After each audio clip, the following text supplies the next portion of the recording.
Hello friend, good morning, Ram Ram. स्वागत है आप लोगों का एक और नए वीडियो में। आशा करती हूँ आप सब लोग बहुत ही अच्छे होंगे। तो जो मैंने नया काम शुरू किया था, जो मैंने नया बिजनेस शुरू किया था, उसको लेके बहुत सारी बहनों के कमेंट आ रहे हैं कि दीदी आपके नए बिजनेस का क्या हुआ, बंद हो गया कि चल रहा, कौन सा काम शुरू किया। तो वही आज मैं आपको बताऊंगी। और मैंने इस बिजनेस को शुरू करने में मात्र 430 रुपये की लागत लगाई थी। और ये मेरा बिजनेस बंद हो गया कि चल रहा, कमाई हो रही कि नहीं हो रही, क्या है कैसा है, आप कर सकती हैं कि नहीं कर सकती हैं, वही आज मैं आपके साथ शेयर करूंगी। वैसे मैंने आप लोगों से बोला था कि जिस दिन मेरे 20,000 सब्सक्राइबर पूरे हो जाएंगे उस दिन मैं आपको बताऊंगी कि मैंने क्या बिजनेस शुरू किया है।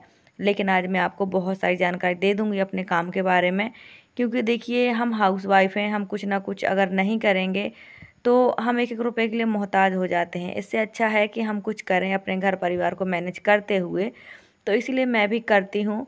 और सब कामों में तो नहीं, पर हाँ कुछ कामों में मैं भी सफल हुई हूँ। इसलिए मैं भी आपको सलाह देती हूँ हमेशा कि अपने समय को बिल्कुल बर्बाद ना कीजिए, कुछ ना कुछ ज़रूर करिए।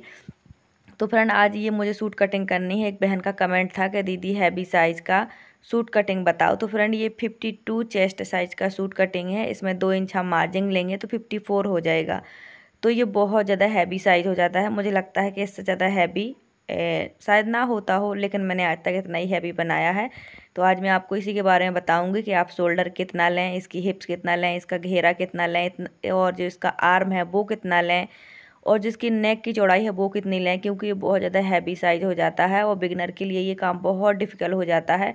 तो सबसे पहले फ्रेंड, ये है बहुत ही कम कपड़ा और इसमें मुझे बाजू भी बनानी है। बाजू में ज्वाइंट तो लगेगा, लेकिन कंप्लीट करना है सूट को, क्योंकि बिगनर का कपड़ा है, सॉरी जो कस्टमर का कपड़ा है वो उन्हें ड्रेस बनवानी ही है। तो इसमें बाजू में जॉइंट लगेगा। तो सबसे पहले आपको कपड़े को अच्छे से एक लाइन से बिछाना है प्रेस करके, और 3 निशान लगाने हैं। 3 निशानों बिल्कुल जो है वो एक बराबर होने चाहिए। इससे आपका कपड़ा वेस्ट नहीं होगा और कपड़े में ना ही कोई तिरछा आएगा, एकदम सीधा जो है आपका ड्रेस कटिंग होगा। तो देखिए, इस तरह की बड़ी ड्रेस जो बनाने के लिए आती हैं वो कभी कभी ही आती हैं और बिगनर को फिर बहुत परेशानी हो जाती है। मीडियम साइज़ के कपड़े तो देखो रोज ही आते हैं कटिंग स्टिचिंग के लिए, लेकिन ये बहुत हेल्दी, बहुत हैवी साइज़ हो जाता है। ऐसे कपड़े कभी कभी ही आते हैं। तो कल ही एक बहन का कमेंट आया था कि दीदी 52, 40 या 54 इस तरह के बताओ।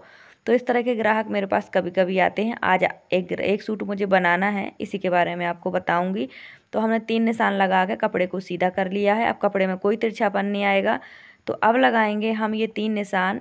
एक जो लगाएंगे वो वैसे नॉर्मल, अगर आप 40 चेस्ट तक है तो आप 7 इंच पे लगाइए निशान, कंधे का भी और आर्म का भी।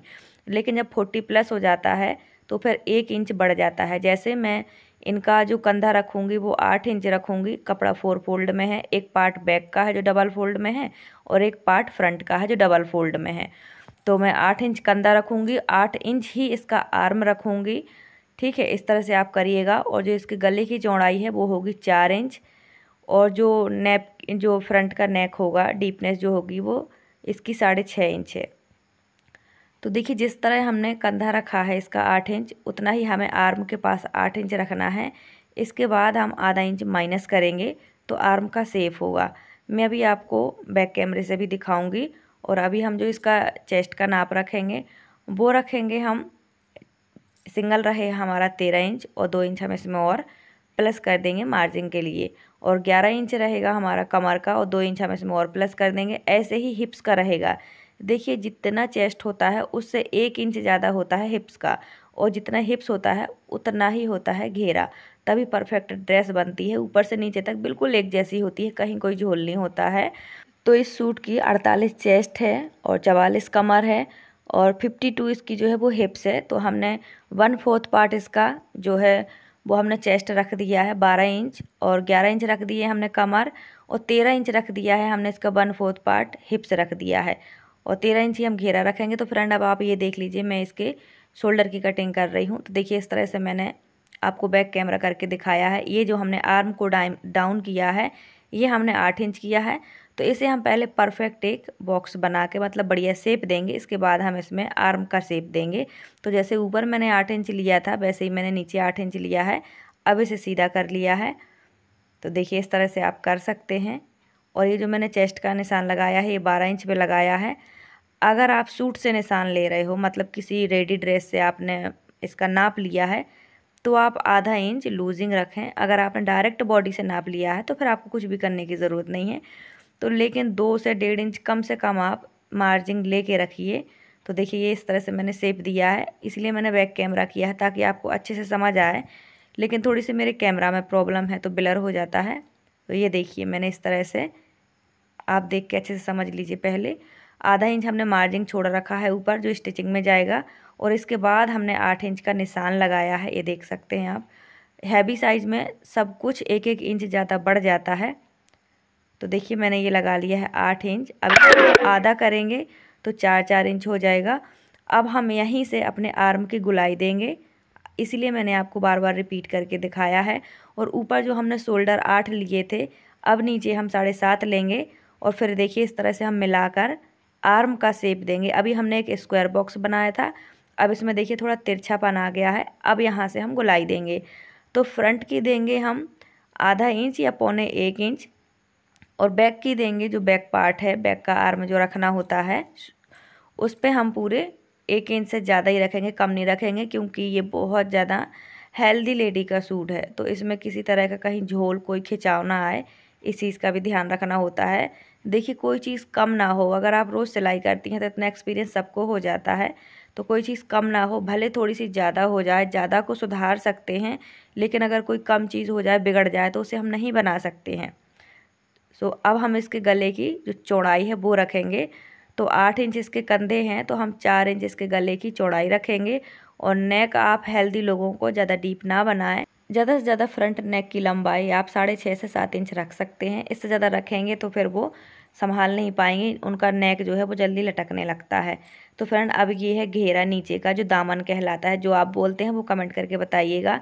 तो हिप्स के अकॉर्डिंग अगर आप इसको रखते हैं तो आपकी ड्रेस बहुत ही परफेक्ट बनेगी, बिल्कुल किसी तरह की कोई आपको ड्रेस में कमी नज़र नहीं आएगी। तो मैंने घेरा भी रख दिया है 13 इंच, और 2 इंच मैंने प्लस ले लिया है, मुझे इसमें तुरपन करनी है, तो इसलिए मैं आपको अच्छे से दिखा रही हूँ। मार्जिन हमेशा, वैसे तो जैसा आपके पास कपड़ा हो उस तरह से लें, लेकिन अगर आपके पास कपड़ा ठीक है तो आप 2 इंच लेके चलें। अब इन सारे निशानों को हम अच्छे से मिला देंगे। तो फ्रेंड ये मैंने अच्छे से निशान लगा लिए हैं, अब मुझे इस पर कटिंग करनी है। तो जो बैक का आर्म है, देखिए मैंने दोनों ही पार्ट एक साथ रखे थे कटिंग करने के लिए। तो मैं बैक के अकॉर्डिंग पूरे जो कटिंग करूँगी, देखिए दोनों पार्ट की कटिंग एक जैसी होनी है, खाली हमें जो फ्रंट पार्ट है उसके आर्म थोड़ा सा आधा इंच ज़्यादा कट करने हैं। सो ऐसा डिफरेंस हो जाता है, ऐसे ही बाजू में भी होता है, सिर्फ फ्रंट पार्ट की बाजू में फ़र्क होता है और फ्रंट पार्ट के आर्म के सूट में बस। बाकी दोनों पार्ट एक जैसे होते हैं, गले जैसे आपको बनाने हैं वैसे बनते हैं। तो जहाँ भी हमने ये फिटिंग के निशान लगाए हैं वहाँ पे एक कट ज़रूर लगाएंगे, ताकि अब जब दोनों पार्ट ज्वाइंट करो ना तो कोई भी ऊपर नीचे ना हो सिलाई आपकी, जो ज्वाइंट से ज्वाइंट मिलेंगे ना तो ड्रेस अच्छी फिटिंग की बनेगी। और देखिए हेल्दी लोगों के कपड़े बहुत ज़्यादा झोल झाल होते हैं, बहुत बड़े बड़े होते हैं, तो बिगनर को अजीब सा लगता है कि इसकी फ़िटिंग आएगी कि नहीं आएगी, पर आप सही निशान लगा के कट करोगे तो फिटिंग अच्छी आएगी। तो आई होप आपको मेरी बात समझ आई हो, मैंने आपको समझाने की पूरी कोशिश की है। ये हमारे फ्रंट और बैक दोनों पार्ट कट हो गए हैं, और जो फ्रंट पार्ट था सूट का उसके हमने आर्म जो है वो आधा इंच और कट कर लिए हैं, बस इतना ही फ़र्क था। और हमें इसके दामन में नीचे से पट्टी लगानी पड़ेगी, क्योंकि यहाँ नीचे प्रिंट है, और जो मेरे ग्राहक हैं उनने कहा है कि दीदी ये प्रिंट बिल्कुल भी नहीं दबाना है, तो मुझे इसमें अलग से कपड़ा लगाना है, फिर उसको अंदर की तरफ फोल्ड करके तुरपन करनी है। और कपड़ा बहुत ही कम है, तो इसमें भी प्रिंट है, बाजू में प्रिंट आना है। तो मैं इस कपड़े को इस तरह काटूंगी कि प्रिंट आ जाए। अभी मैं इनको जॉइंट करूंगी पहले सिल करके, फिर बाद में बाजू का शेप दूंगी, तो वो मैं आपके साथ कल शेयर करूंगी। क्योंकि अभी मुझे पहले ये जो कपड़ा मैं कट कर रही हूँ बाजू का, इसे मैं सिल के परफेक्ट बना लूँगी जितना मुझे चाहिए, इसके बाद ही मैं इसको बाजू का शेप दूँगी। तो फ्रेंड आज है राखी, वीडियो मेरी लेट जा रही है, 2 दिन मैंने वीडियो नहीं डाली थी क्योंकि मेरी तबीयत ठीक नहीं थी, और आजकल लाइट भी बहुत प्रॉब्लम कर रही है। सो हमारे यहाँ राखी के दिन मतलब इतनी काइटें उड़ती हैं कि जैसे मकर संक्रांति में अदर जगह पे काइटें उड़ाई जाती हैं, वैसे ही हमारे यहाँ सिर्फ काइटों काइटों का ही बच्चों का प्रोग्राम होता है। तो इतनी सारी काइटें रखी हैं आपके सामने, तो मैंने इनमें से सिर्फ 2 काइट खरीदी हैं न्यू 5-5 रुपए की, मैं अभी आपको दिखाऊंगी। वैसे सबसे पहले ही मैंने आपको दिखा दी हैं। और 3 दिन से इतनी काइटों का मतलब एक तरह से एक मतलब वो चल रहा है जैसे काइटों का ही त्यौहार है, हर तरफ काइट काइट ही उड़ रही हैं। तो इतनी काइट गिर गिर के आ रही थी जो हमारे आंगन में, दरवाजे में, जहाँ भी आई तो मेरे बच्चों ने उठा के रख ली हैं और इतनी सारी काइटें हो गई। बहुत सारी काइटें अभी बाहर पड़ी हुई हैं जो फट गई हैं, और बहुत सारी काइटें दूसरे बच्चों को दे दी हैं जिनके कुछ ना कुछ टूट गया था या कहीं टेप लगा दिया था, तो वो दे दी हैं बच्चों ने। तो बच्चे पापा जी से बोल रहे हैं अपने कि हमें ले चलो काइटें उड़ाने के लिए, लेकिन इतनी बहुत ज़्यादा धूप थी तो वो नहीं ले गए हैं। और सबसे बड़ी बात, काइट तो उनको मिल गया, धागा नहीं मिल रहा था। तो अपने पापा जी के साथ वो और दुकानों में धागा भी ढूंढते फिरते रहे। तो अब सबकी तैयारी हो चुकी है काइट उड़ाने के लिए। तो ये जो मेरा छोटा बेटा हाथ में काइट लिया है, वो मैंने न्यू खरीदी हैं, वो 2 रखी हैं। देखो वो उठा के दिखा रहा है आपको। सो फ्रेंड, अभी जो शाम के हैं वो करीब 5 ही बज गए हैं। तो धागा भी मिल गया है बच्चों को। और आज हमारी राखी जो है, मिठाई हमारी अभी आई है। वैसे तो राखी बांधने किसी को आना नहीं था, ऐसा कुछ था नहीं। तो बच्चे काइट में बिज़ी थे और हस्बैंड अपने काम में बिज़ी थे और मैं अपने घर के काम में बिज़ी थी, क्योंकि हम परदेश में हैं, ऐसा तो कोई आने जाने वाला है नहीं है। मात्र एक नाम का त्यौहार है और पैसे भी बिल्कुल नहीं थे। अभी की कंडीशन जो है वो बिल्कुल ठीक नहीं है। तो हस्बैंड ने किसी से पैसे लिए हैं 500 रुपये उधार, और मिठाई ले आए हैं, बच्चों को धागा भी दिलवा दिया है, दूध वगैरह भी ले आए हैं। सो ऐसे दिन भी आ जाते हैं देखो कभी कभी, लेकिन इसका मतलब ये नहीं होता है कि छोटी सी प्रॉब्लम आए और किसी के सामने हाथ फैलाने लगें। ऐसा कुछ नहीं है, मैंने कभी भी ऐसा नहीं किया है। मेरी शादी के करीब 13-14 साल हो गए हैं, आज तक शायद मैंने किसी को मौका नहीं दिया है कि वो मेरी मदद करें। मुझे खुद से अच्छा नहीं लगता कि मुझे मतलब कोई ये सोचे कि इसके पास कुछ है नहीं, ऐसा मतलब लगे कि हाँ भाई सब कुछ है भगवान की कृपा से, हाथ पैर हैं तो सब है। मैं कभी किसी के सामने हाथ नहीं फैलाती हूँ। जो है जैसा है, मैनेज करना खुद को आना चाहिए, इसीलिए मैं अपना संभाल लेती हूँ। तो ये सोचो कि आज त्यौहार था, सुबह से मिठाई नहीं आई क्योंकि हस्बैंड का काम नहीं चल रहा था, इसीलिए पैसे नहीं थे। उन्होंने अभी किसी से लिए हैं और पैसे वही लिए हैं जो उन्होंने किसी को दिए थे पहले, वही लिए हैं। एक मिस्त्री को उन्होंने पैसे दिए थे काफ़ी पहले, तो वही उन्होंने फ़ोन करके कहा कि भाई अगर हो तो दे दे, आज मेरा त्यौहार चल जाएगा। तो उन्होंने कहा कि हाँ ले लो। सो वो लेकर भी आ गए पैसे और खर्च भी कराए हैं बच्चों के लिए। धागा ले आए हैं काइट उड़ाने का और दूध भी ले आए हैं और मिठाई भी ले आए हैं। तो राखी मैं उस दिन ही ले आई थी जिस दिन बच्चे का बर्थडे था, तो वो मैंने भगवान जी को सुबह ही चढ़ा दी थी। अब देखो तीनों लोग परेशान हो गए, धागा ढूंढते ढूंढते, जैसे तैसे मिल गया है। और बच्चे ने जितनी बार भी बाजार जाता है हर बार 2-2 काइटें लेके आता है और संभाल संभाल के रखता है। तो अभी तो हमने कल ही दिलाई थी 2 काइट और बाकी सब पुरानी हैं। कुछ बच्चों ने यहीं पे आंगन में गिरी थी वो वाली रख ली हैं। सच में इतनी ज़्यादा काइटों का वो चल रहा है। तो बच्चे जा रहे हैं ग्राउंड में काइट उड़ाने अपने पापा जी को लेकर, क्योंकि यहाँ छत हैं और जगह भी ठीक नहीं है, सब जगह गाड़ियाँ हैं तो यहाँ नहीं उड़ा सकते हैं। तो मौसम बहुत ज़्यादा गर्म हो रहा है, बहुत गर्मी वाला, उमस वाला। तो सब चले गए हैं, अब मैं अकेली बच रही हूँ। तो मैं दूध गर्म करके रख रही हूँ और मिठाई में से एक पीस भी नहीं खाया किसी ने, मैंने सिर्फ भगवान जी को चढ़ाया है। तो क्योंकि बच्चों को, छोटी छोटी लड़कियाँ आई थी राखी बांधने, तो वो मिठाई ले आई थी, उन लोगों ने वही खा ली है। तो ऐसे हमारा त्यौहार मन गया है। सो फ्रेंड, मैंने जो नमकीन मेकर मंगवाया था मीशो से, वो बहुत ही अच्छा है, छोटा है, कंफर्टेबल है, कभी कभी बनाना होता है। तो अभी मैं इसकी नमकीन बनाऊंगी, बच्चे घर पे नहीं हैं। तो मैंने सोचा अब मैं अपना क्या करूं, तो मैंने सोचा मैं नमकीन बना लेती हूं, क्योंकि बच्चों ने बहुत पहले से बोल के रखा है। तो अब ये भी नहीं कह सकती कि अभी मेरे पास सामान नहीं है, क्योंकि नमकीन मेकर आ गया है। अगर नहीं बनाऊंगी तो बच्चे कहेंगे आपने अभी भी नहीं बनाया। तो आज फेस्टिवल भी है और मैंने आज सिलाई नहीं की है, सिर्फ कटिंग की है। तो बच्चों की भी इच्छा पूरी करनी है। बच्चों ने कहा था कल हम स्कूल ले जाएंगे, तो यही बात मैंने ध्यान में रखी और मैंने नमकीन बना ली। शाम तो हो गई है, तो मैंने आज तक कभी नहीं बनाई है। पहले मैं थोड़ी सी बनाऊंगी, अच्छी बनेगी तो फिर मैं दोबारा बना लूँगी, बेसन रखा है। और अभी बच्चे भी नहीं है परेशान करने के लिए, मेरा टाइम पास भी हो जाएगा और मैं चैन सुकून से आराम से अपना काम भी कर लूँगी। क्योंकि जब बच्चे होते हैं ना, तो वो बीच बीच में हाथ घुसाते हैं कि हम ये करें, हम वो करें। मतलब वो तो अच्छा ही करते हैं, लेकिन मेरा काम डिस्टर्ब होता है। मुझे जल्दी करने की आदत है, फैला के बैठना मुझे पसंद नहीं है। क्योंकि बिज़ी रहते रहते, काम करते करते मेरी आदत सी हो गई है कि जो काम मैंने अभी छुआ है उसे अभी ख़त्म करके बैठूं, बाद के लिए फैलाना पड़ा रहे। तो मैंने इसमें थोड़ी सी अजवाइन डाली है, थोड़ी सी हल्दी डाली है, सेंधा नमक और सफ़ेद नमक डाला है, थोड़ा सा ऑयल डाला है। उसका मोइन बना के फिर हल्का गीला किया है, पहली बार बना रही हूँ मैं। इसे 15 मिनट हम रख देंगे फूलने के लिए। आटा को चिपकता बहुत है, तो मैंने छुटा के रख दिया है ढक करके 15 मिनट, जब तक मैं तेल गरम करूँगी और इसको पोंछ करके ऑयल लगा के सेट कर लूँगी। सो देखिए इस तरह से काम होते रहते हैं, बिल्कुल सोचते सोचते और उदास रहते रहते मतलब पूरा दिन निकल गया है, क्योंकि आज भाई बहन का त्यौहार है, राखी का। और मैं सबसे ही दूर हूँ अपनों से, तो इसीलिए मैं बहुत दुखी रहती हूँ। वैसे तो देखो बाकी की ज़िंदगी तो कट जाती है, लेकिन जो त्यौहार होता है, स्पेशल दिन होते हैं, उनमें अपने परिवार की याद आती है, अपने अपने होते हैं के कहने के लिए तो कुछ भी हो जाए। देखो ज़िंदगी तो किसी के साथ नहीं कटती, सबको अपना अपना जीवन जीना ही पड़ता है, लेकिन फिर भी अपनों की याद आती है।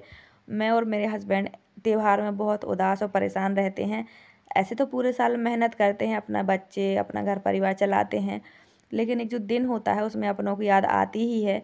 लेकिन चलो कोई बात नहीं, सब अपनी जगह ठीक है। तो फ्रेंड ये बना रही हूँ मैं नमकीन। पहली बार बनाई है, थोड़ा सा आटा टाइट हो गया था, लेकिन सच में सक्सेस हो गई, बहुत ही अच्छी बनी है। अब मैं फटाफट से बच्चों के आने से पहले एक खट्टी पूरी ही बना के रख लूँगी। और मैंने सब्जी पूड़ी बनाई थी आज सुबह, छोले और पूड़ी, तो वो रखी है। रात को कुछ नहीं बनना है, तो मैंने नमकीन का ही काम फैला लिया है। इसे पूरा बना लूँगी ज़्यादा सा, ताकि बच्चे खाएँ भी और कल स्कूल भी ले जाएँ। तो बहुत सारी बहनें पूछती हैं कि दीदी आपके उस बिज़नेस का क्या हुआ, काम का क्या हुआ। सो फ्रेंड मैं आपको बताना चाहती हूँ कि देखिए मेरा वो काम बिल्कुल कम लागत में शुरू हुआ था। इसे आप भी आसानी से कर सकती हैं और ऑफलाइन इसे सेल भी कर सकते हैं। ना ही किसी तरह का कोर्स सीखने की ज़रूरत है, ना ही बहुत ज़्यादा लागत लगाने की ज़रूरत है, और ना ही आपका इसमें कोई लॉस है किसी भी तरीके का। जो मैं प्रोडक्ट बना रही हूँ वो हर घर की ज़रूरत है। आप ऑनलाइन भी सेल कर सकते हैं, ऑफलाइन भी कर सकते हैं, लेकिन इसके बारे में मैं टोटल जानकारी आपको तब दूंगी जब मेरे 20,000 सब्सक्राइबर आप लोग कंप्लीट करवा दोगे। ये मैंने आपसे उस दिन भी कहा था।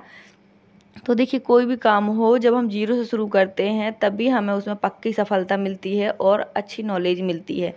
तो देखिए फ्रेंड, अगर जीवन में सफल होना है तो अपने कामों को सीक्रेट रखना भी ज़रूरी है। देखिए काम में सफलता सफलता मिलती रहती है, सफलता मिल गई तो वाहवाही होती है, असफलता मिलती है तो लोग मजाक उड़ाते हैं। इसलिए जब तक आप सफल ना हो जाएं, पूरे सक्सेस ना हो जाएं, आपका काम आगे ना बढ़ जाए, तब तक उस काम को पब्लिश नहीं करना चाहिए। इसलिए मैंने आपको उस काम के बारे में अभी नहीं बताया है। क्या पता ना हो पाया तो फिर आप ही लोग कहोगे कि देखो कैसे कैसे बातें बनाती थी और नहीं कर पाई। इसलिए जब मैं सफल हो जाऊंगी, आज मुझे कम फ़ायदा है, जब मैं प्रॉपर तरीके से अपने काम में सफल हो जाऊंगी तभी मैं आपके साथ शेयर करूंगी। आई होप आपको मेरी बात समझ आई हो। और फ्रेंड मेरी एक वीडियो वायरल है जिसमें मैंने बताया है कि बिना कटिंग स्टिचिंग आप पैसे कमा सकते हो। 3 वीक पहले की है, आप जाके देखना ज़रूर, वीडियो बहुत अच्छी है। तो आज की वीडियो कैसी लगी वो भी कमेंट करके ज़रूर बताएं। Thanks for watching, bye bye.